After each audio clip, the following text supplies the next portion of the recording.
Good day everyone, I am Geraldine Gonzalez Sobero of VTVT Ed FSM 3A at Camarines Sur Polytechnic Colleges, and today I am going to explain the competency-based training or the CBT process flow under housekeeping NC2. Trainers Methodology 1. Deliver competency-based training. Trainee enters the program. For demonstration purposes, I will be using this qualification Housekeeping NC2. The trainee orient the class. The orientation includes briefing on the units of competencies to be completed in the training. Rule of trainer and trainee. As well as the job role and description they will attain once passed the national assessment.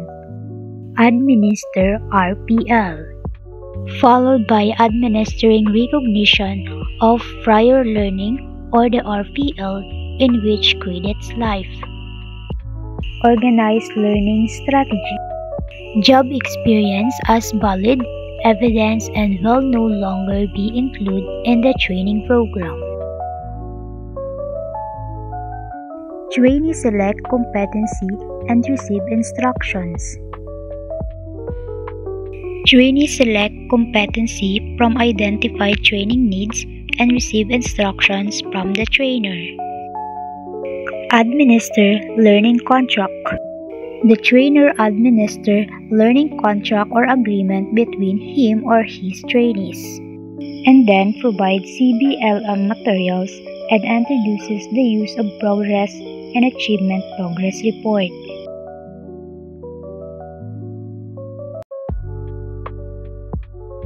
With selected competency, the trainee study the module by doing the following.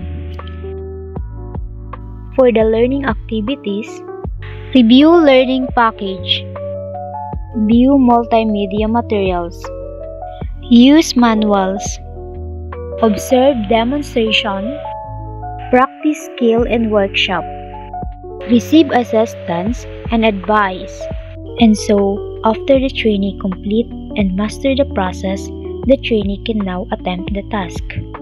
And also, the trainer will observe and rate his or her trainee's performance, and the trainees as well will also rate his or her own performance. And if the trainees is not satisfactorily perform the competency they choose, he or she will repeat the process or the time he or she back to studying the module. If the trainee is satisfactorily perform the competency, he or she will proceed to the next step, where she or he will be questions about the competency that they achieve. And if the trainee don't have enough competency being achieved, he or she will go back to the first step where they have a time to choose another competency because he or she will choose another competency again. They will also repeat the process, and if the trainee has enough competency, this is the time that he or she can now exit the program.